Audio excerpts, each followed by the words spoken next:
Hello friends, এতক্ষণ নিশ্চয়ই তোমরা আমার বড় ব্লগটা ঠিক দেখে নিয়েছো যে আমি পিসির বাড়িতে গিয়েছিলাম পিসির দেওরের বিয়েতে।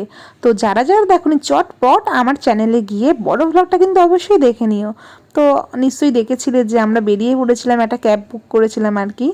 তো আর এই দিকে তো আমরা দিল্লি রোডে উঠে গিয়েছিলাম। আর এটা তো সবচেয়ে বড় ব্যাপার হচ্ছে এই গরমে রাস্তার মধ্যে এত জ্যামের মধ্যে দাঁড়িয়ে থাকা। আর এই পুচকি একে নিয়ে গেলে তো সবারই মুড এমনিতেই ভালো হয়ে যায়। দেন আমরা আস্তে আস্তে কিন্তু পৌঁছে গেলাম নবান্নের সামনে। সেখান থেকে মমতা দিকে তার দেখার কোনো সুযোগই পেলাম না। তো এরপরে কিন্তু ভালোবাসার শহরে আমরা ঢুকেই পড়েছি বলতে পারেন। আর একের পর এক নিত্য নতুন জিনিস যেমন দেখছি, অনেক চেনা জিনিসও কিন্তু ঠিক চোখে পড়ছিল আমাদের।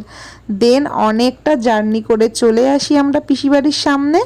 এসেই তো আমাদের বিধ্বস্ত অবস্থাটা আপনারা বুঝতেই পারছেন।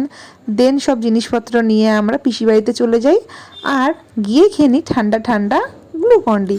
দেন আজকের জন্য টাটা।